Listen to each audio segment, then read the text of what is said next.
one of the nicest bits of music I've ever heard in my life. Yes, Sir Hairless here. Ghost, Mary on a Cross. This song is new to me. I have heard it before a few times, so let me explain. Several months ago, I was abroad and I heard a small section of this song used as background music in a short video. I asked the people I was with if they knew this song. I thought it was called Mariana Cross rather than Mary on a Cross. Anyway, I forgot about the song, but yesterday I heard it again. That same small section used in another short video. Go down just like Holy Mary, Mariana Cross. This time, I would not forget it. I immediately went and found the song and listened to it, and the majority of the song is very different to that small section. But I loved the song. After about 3 listens, I decided, you know what? I'll make a video on it. It's a viral song, I think, at this point, maybe because of the small section that's been used in a lot of videos online. And I want to explore why it's so good, why it's so well known. I'm probably very late to the party, to be honest. I don't really use social media. I don't have TikTok, but better late than never, right? Finally, here are the lyrics. Have a read and a pause and a think, because they are apparently super open to interpretation. We'll touch on that later. As I said, I've heard this a few times. Still fairly new to me. Let's get straight into it.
Okay, I've paused just before the chorus and my favorite part, actually, which isn't ideal, but this is a new artist to the channel. I have no idea how strict copyright will be with them. Ultimately, as a reaction channel, I have to pause to show that my video is not a viewing or a listening alternative. I know many people don't like pauses, but it's just the safest way to try and avoid my video from being taken down. So this is where I will pause and go over what we've heard so far. If you don't want to hear my thoughts or my analysis, go to the timestamp. All right, well, if you've seen my videos before, you'll know that I tend to focus on the musical side of things, the intrinsic harmony, the musical infrastructure, those kind of things. With this one, let's start with the lyrics and then we'll get to the music. The meaning of the lyrics is ambiguous. I was very curious about them, so I entered a rabbit hole, including listening to the lead singer discussing them, actually. They are open to interpretation, and that's the point. The song, therefore, kind of wears a veil of ambiguity. That I love, and we can hear it in the music, which I'll touch on in a bit. Anyway, online, I've seen several theories as to what these lyrics mean. Is it about love, a guy running off with a girl? Or is it about addiction, alcoholism, Bloody Mary in the lyrics? Is that a reference to the drink or drugs, marijuana? Internal tickling they talk about. Is that coughing? Or Mary, the Virgin Mary, the mother of Jesus? Or Mary Magdalene and the controversy surrounding her? Earlier, I mentioned that when I first heard that excerpt from this song, I thought the lyrics were Mariana rather than Mary on a. What does Mariana mean, though? Bitterness or rebelliousness? Tenuous links to Mary Magdalene, perhaps? There's actually another layer to all of this. The lead singer, Tobias Forge, apparently his identity wasn't really known until his former bandmates, members of Ghost, sued him in 2017. Prior to this lawsuit, his main persona, his stage name, was Mary Gore. So is this song perhaps about friendship or family that didn't work out, or betrayal? Ultimately, we can decide for ourselves. It will make me feel different to you. And this is down to the musical decisions. A song Lyrics set to music. Without the music, it would be a poem or a story. We know the lyrics are ambiguous. They're open to interpretation. So how is this reflected in the music?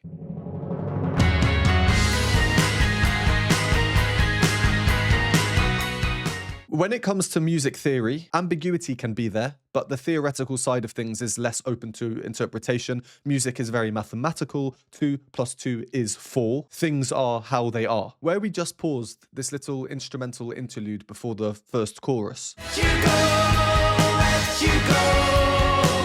We can count in 4. We have 4 beats per bar or measure. There are 4 beats per bar. 1, 2, 3, 4. This is called common time. On every second beat, we can hear a new vocal line coming in and building up this chord,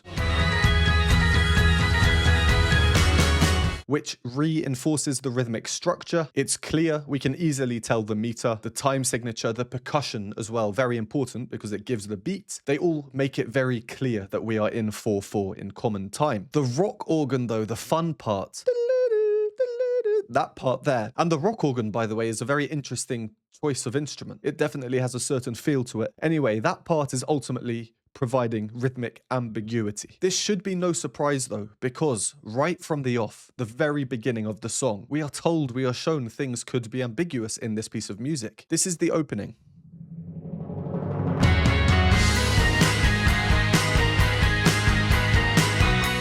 Timpani, a bit strange, and then da da da da, and then only after a couple of seconds after that are we really able to confirm the time signature, the meter. This is because the last da da da da da, that one there, we'd typically expect to come on the first beat of the bar. Da da da, 1, 2, 3, 4, with 1 being the start of the bar. That's what you'd expect because this is like a cadence, a harmonic preparation. But no, it comes in just before the first beat of the bar. Da da da dum, 1, 2, 3, 4. 1.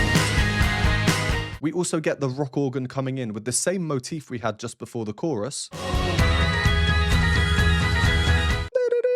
But at the beginning, it's much slower, much clearer,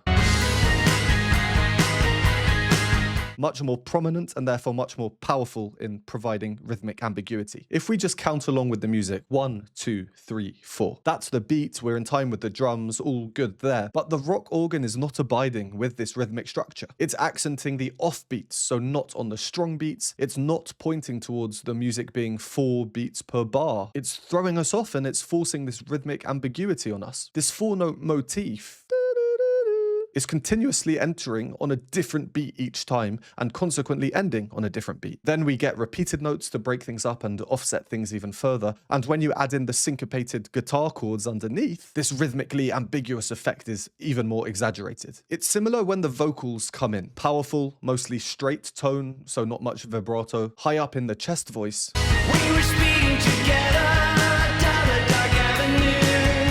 If we listen to what beat he comes in though, he doesn't come in on the first beat of the bar. He waits and comes in on the second beat. So in your head, if you count 1, 2, 3, 4.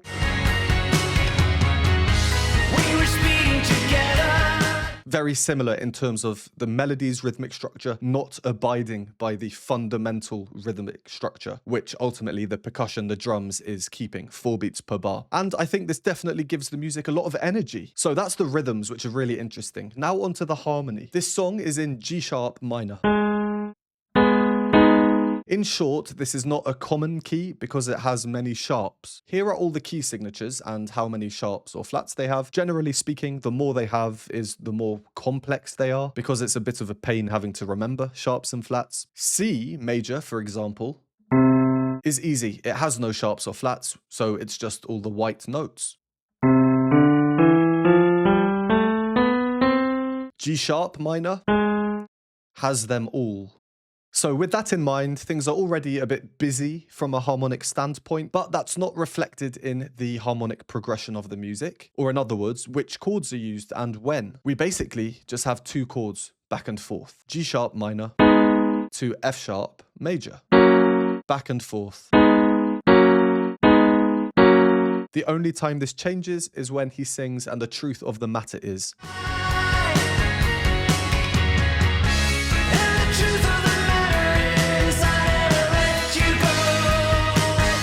where we move through 2 other chords, but then back to the same 2 repeated chords. So overall, just 2 chords repeated back and forth with a tiny brief move away from that. This is as simple as it gets in terms of harmony. We have a very strange rhythmic foundation, a lot of weird things going on there, but the harmony is simple. The next verse is the same, but with another vocal harmony line added on top to give the sound some depth. We were scanning the cities, rocking to pay the dues. Na, na, na, na, na, na, na, na, na, na, na. And it sounds nice. Then we get the sped up interlude part with the rock organ. Vocal layers are coming in, building the chord up. This is interesting because this chord here is E major. The overall key of the song is G sharp minor, which is one of the 2 chords that we were repeating back and forth between. The overall key is G sharp minor. Minor is generally a sadder sound, whereas major is more happy sounding. So this major chord now, this happy sounding chord is what we're left with as we go into the chorus. Let's carry on with the song and see what effect this has. You go down just like Holy Mary, Mariana, Mariana Cross. Not just another Bloody Mary, Mariana, Mariana Cross. If you choose to run away with me, I will tickle you internally, and I see nothing wrong with that.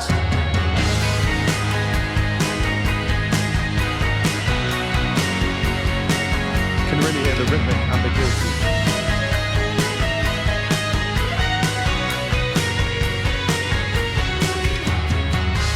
We were searching for reasons to play by the rules, but we quickly found out it was just for fools. Now for all the sorrow, we'll be riding high, and the truth of the matter is I'll never let you go, let you go.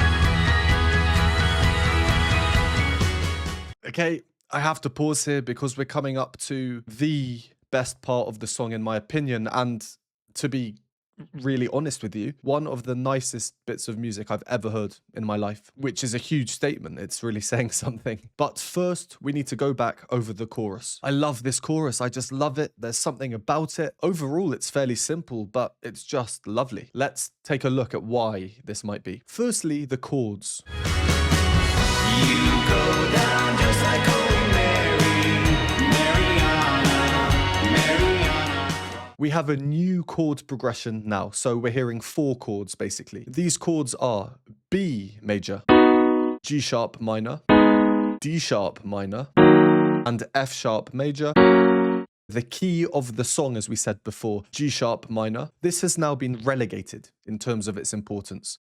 We start and end this 4-chord pattern with major chords, which is why it sounds so uplifting and happy in comparison to the verses. The sadder minor chords are sandwiched between 2 major chords.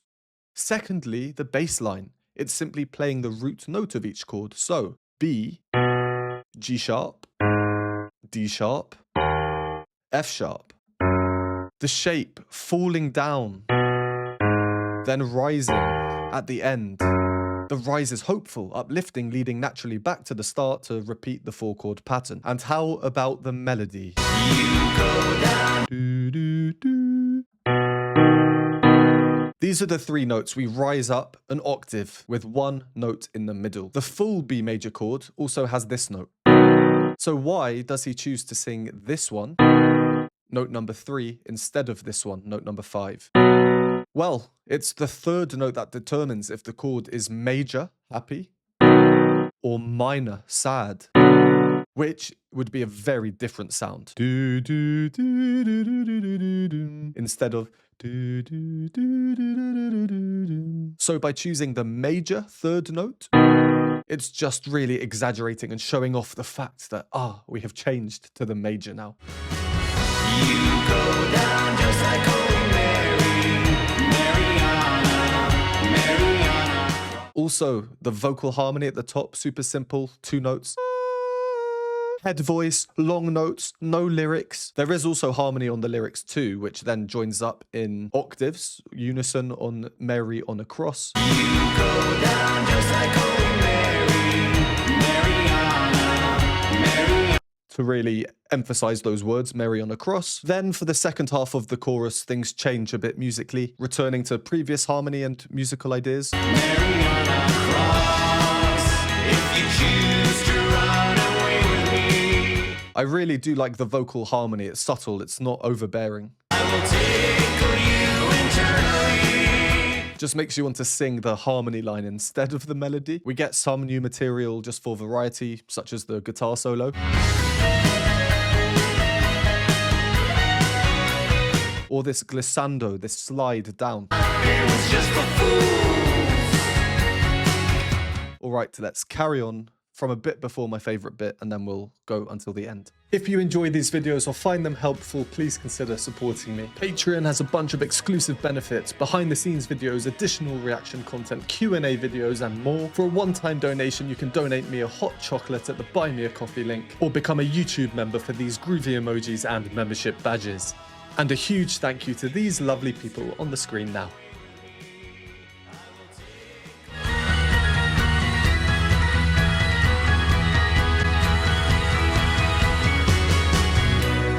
Go down just like Holy Mary, Mariana cross.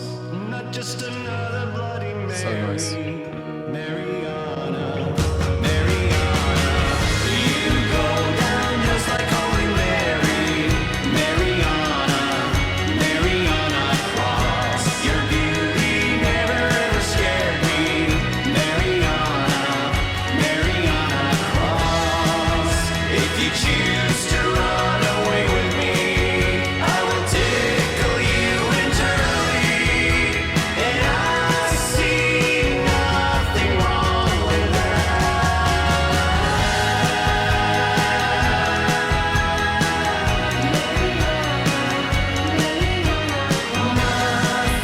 Nice little chromatic rising bass line.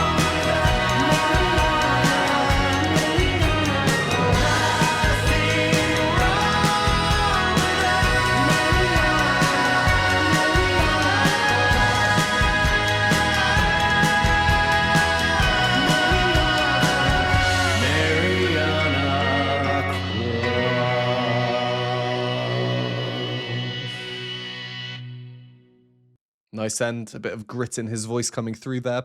Yeah, I mean, we'll go back to the bit that I absolutely love because I don't really have too much more to say on this song. I did mention a chromatic rising bass line. In my other videos, I say chromaticism when used well and effectively. I absolutely love it. I think it's a very powerful harmonic tool. It's not really too prevalent in this song, so when they do use it, it stands out to me. Listen out for the bass line. Dum, dum, dum. Mariana cross. Your beauty never ever scared. Really naturally leading back to repeat that 4-chord repeating pattern we spoke about for the chorus. All right, the amazing bit. I do really like the song as a whole, by the way. This bit is just something else. Let's listen to the chorus the previous time. You go down just like Holy Mary, Mariana cross. This time it's slightly different. There will be many differences, but just to name a few, the rhythmic reduction, the guitar strummed chords elegantly, higher harmonies up to there, quite high. You go down just like Holy Mary, Mariana cross. Not just another Bloody Mary, Mariana. That new high line really waits to the end, and the old line we had before just underneath it moves a bit earlier, so together we get this.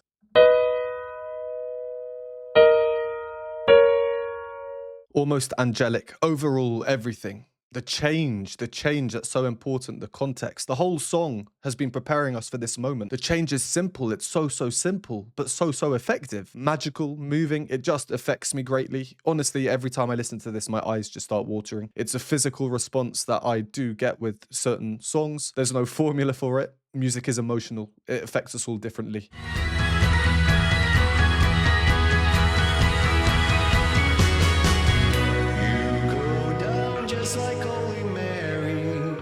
So good. Mary on a cross. Not just another Bloody Mary. Mariana,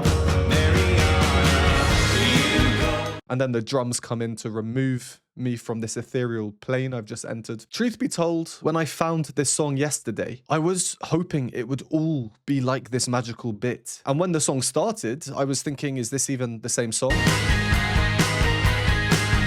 But I'm happy the song is the way it is. It's because of this that magical moment is so magical. It's short, it's sweet, it leaves us wanting more. I was desperate to hear more of it. But no, I'd have to listen to the song on repeat, a 4-minute song just for that 15-second section of bliss. And I've come to love the song in its entirety as a result. Look, let's leave that one there. I've gone on for far too long as it is. If you're still watching, thank you very much. Let me know your thoughts on this song, if you like it, if that moment you find is the best part. Comment down below other songs you think that I might enjoy by this band Ghost. I had never heard of them before. Would really appreciate a like on the video, help out the algorithm, subscribe if you haven't, and I will see you next time.